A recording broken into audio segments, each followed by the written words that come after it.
listen, I mean, they fundamentally hate God on the left. Oh, without And doubt. I mean, that's been clear and apparent. The state is their God. You can't have something free from a religious ideology.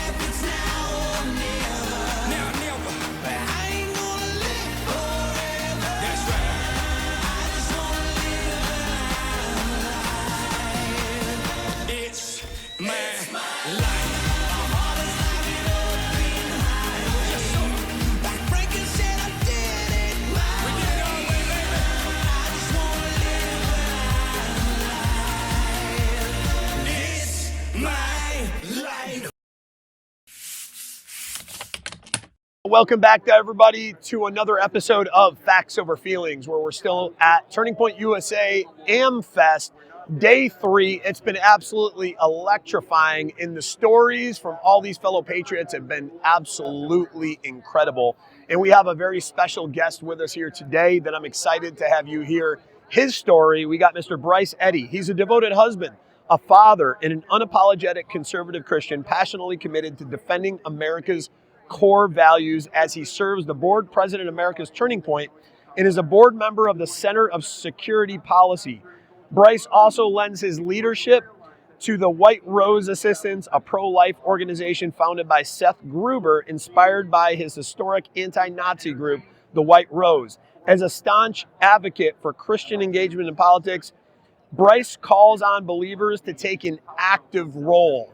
And it goes on more and more for that. And I'm going to turn it over to the man himself. Bryce, welcome to the show. Yeah, well, I sound busy there, man. Yeah, no, I mean, you're doing a lot. And I would love for you to hear firsthand a little bit about your background, your story, and your American dream story particularly. Yeah, sure, man. You know, I grew up a poor preacher's kid and, got into business and became an entrepreneur and, been kind of a serial entrepreneur for years now. My latest thing is I own a cigar lounge in Eagle, Idaho, where we've been doing all kinds of fun gatherings, and we're going to have Charlie out there here. Although he's not a big cigar guy, we'll wait until we smoke work afterwards. on him a little bit. Yeah. But anyway, we're forming a group of great patriots in the state of Idaho and making sure that it stays red.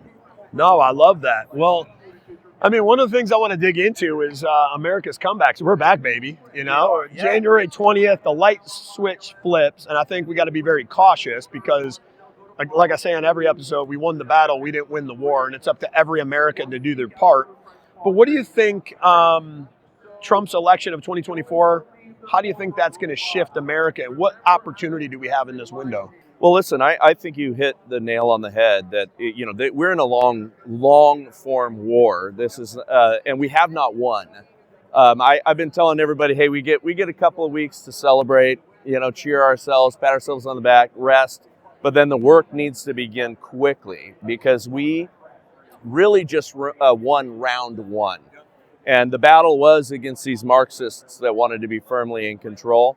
We have a globalist empire that's trying to make sure that we're all slaves under kind of a feudalism 2.0. Oh, absolutely. And that's why exactly you see in almost every single country, the exact playbook that happened in America was unfolding in every country, depending on the strength of the Constitution was the stage that it was at. Yeah, I mean, and it's our freedom of speech, our right to firearms. It's all of that has made it difficult for them here. Otherwise, they'd just roll right over us. And in this round two, we want to make sure it's like the movies where they hit the bad guy with the frying pan. He falls down to the ground.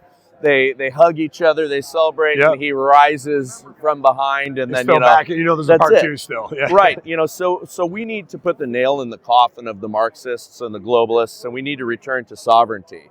And that means we've got like three things that we need to do very quickly, right? Secure the border. We need to secure our election system. We need to have voter ID. We need to get the electronic voting machines and all of that shenanigans out. And then we have to work on restoring the family and have a revival for Christ. No, absolutely. I want to start there with restoring the family. In your opinion, what is it that every American could start doing, I guess, to restoring that culture in America? Because, again, I don't think it's going to be a president. I don't think it's going to be a politician. I think it's going to be up to every one of us leading our households to be the change, to change That's right. and make that cultural shift. And what do you think some of the first stepping stones, first steps people can take? Well, listen, the family's the smallest form of government, right? Aside from self-governance. That's why they wanted to divide us. That's what the transgender stuff is about. That's what the grooming of the kids, the destruction of the family is to break things so they can remake it in their own image. And that's what we've seen systematically over time. It's why you saw the long march through the institutions. All of that was to undermine the fabric or the Judeo-Christian foundation that made us a brilliant, prosperous country. And they nearly succeeded, and the battle isn't finished. No, and I agree with you on that. And I think one of the ones when you think about some of the people that have the power, I think it is the Christians, right? And I think the way they kind of unraveled some of that power in the past is they spread myths out there like politics don't belong in church. You got pastors to take an alternative stance, afraid to speak real biblical principles that are out there. What do you think we have to do to get that back in every church in America to make sure we're standing up for those biblical principles, what's righteousness, and really bring Christians back together to stand up for what's just? Well, I mean, that begins with the parishioners, right? Yep. Go to a church where your pastor will speak out against the evils in our society today. Not one where they want to make sure that they're getting as big a church population as possible and buying new buildings and having big mortgages. You don't need to go to a place that's a self-help speech. What you need to do is return to a little bit of that fire and brimstone kind of a thing and have a pastor that calls out for us to be involved in politics. Politics, by its simplest definition, is just how we organize ourselves. It is unbiblical or a misapplication of Scripture to pretend that Christians are to be uninvolved in culture.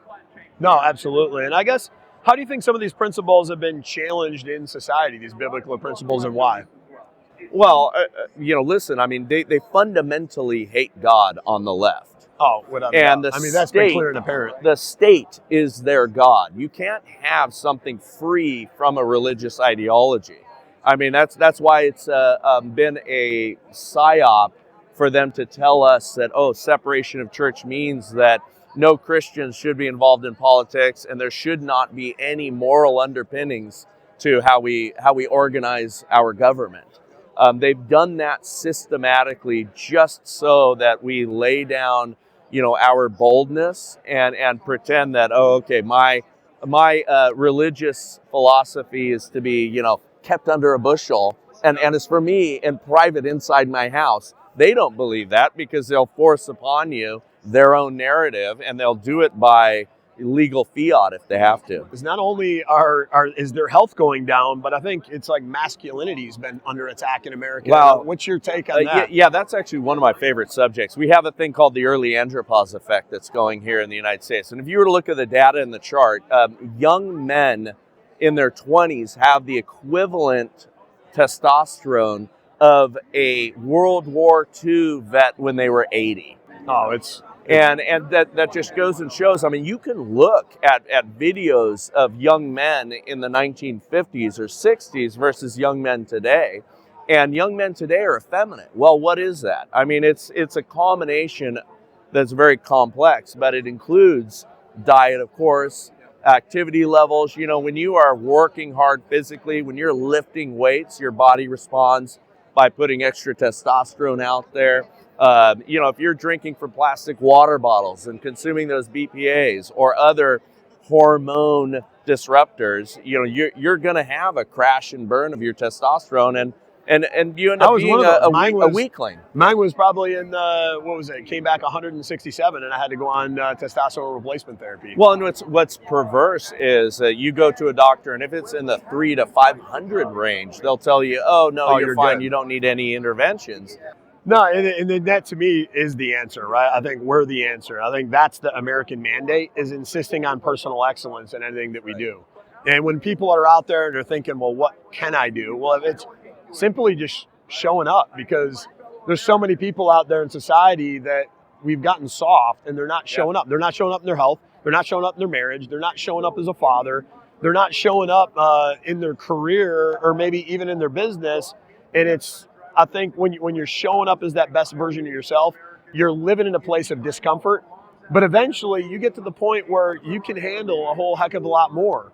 You become pretty capable, and the problems that would have killed you, that would have crippled you before, now kind of roll off your shoulder. I noticed that myself. There's a concept called hormesis. And what it is it's a stress level that's positive stress level, right? So you build resistance to it. And that exists in every aspect of our lives. You know, if you think about it in physical weightlifting, if I were to put 300 pounds on a bar for you, that might squish you, right? But you can build up to that over time. Right? So you need to it's easy plus one. And you constant stress. We have done a disservice to kids these days because a lot of parents don't believe that their children should have any stress. And if you have no stress, even in a relationship, a marriage, life in general, you can handle nothing and you will break under the pressure. No, I love that. And I want to say in the lens of entrepreneurship for a moment there too, because the one thing I notice about you, you're doing entrepreneurship right. And how are you doing it right? There's so many people out there that they think they're entrepreneurs, but they're really solopreneurs. And I think the whole purpose of entrepreneurship is so we can have the freedom, so we can go out there and be the change, be the impact. What do you have to say to people on how they can go from a solopreneur to an entrepreneur so they can have their cake and eat it too, having that freedom so they can go out and be the change in America? Yeah, that's a great point. And you know what? I would say that there's one more category, which is an intrapreneur. You know, there's a lot of people that are, salespeople in businesses or run divisions of businesses and things like that. So they have a business within a business. And the biggest key in order to develop the freedom that you need is the people you surround yourself with. Find and recruit great people to work for you, reward them, bless them, be a great person to work for. And then, like I do with my teams, I'm able to, run off to America Fest and do my podcast and absolutely. And fight for the Republic. All of us need to do whatever we can to contribute to this Republic, and we're all in it to save it. And you have to have that mindset. I love it. One of the final questions that I like to ask before we get to the final question is if you had the presidential authority one time to wave that executive pen, and it could shape and shift America in any way you're choosing, and that was going to be your legacy long after you're gone, what would be that stroke of the pen for you? Oh, wow. Boy, there are so many ways that I could go down this. I talked earlier about sovereignty, and, we need to restore our election system. Yep, 100% agree. They have, raped and pillaged what our founding fathers envisioned. And all of it was possible because we had authorities in control over the process and getting who they wanted elected and everything there. If we can solve that and really return power to the hands of we the people, then Trump's legacy will be immeasurable, and he'll go down as one of the greatest presidents in history. I love it. And I guess last but not least, what does facts over feelings mean to you? Well, I remember the early days when my truth started to creep into our vernacular. There is no my truth. Things are not relative. There are facts, and there is truth, and there is reality. And that's what that has always said to me is, we need to truly be oriented towards the reality, not what we want it to be, not because anything other than that is opinion. It's your perspective. We can have perspectives and all stuff, but there's a truth. And if you are a person that will follow truth and seek to be a person of truth, you will be a happier and healthier person, and it's not always easy. All right, well, I love it. Bryce Eddy, thank you so much for being on the show today, and thank you for being a fellow patriot. Thank you, sir. I appreciate you. In America, and this has been another episode of Facts Over Feelings, coming at you live, Turning Point USA, America Fest, Day 3, and we're out.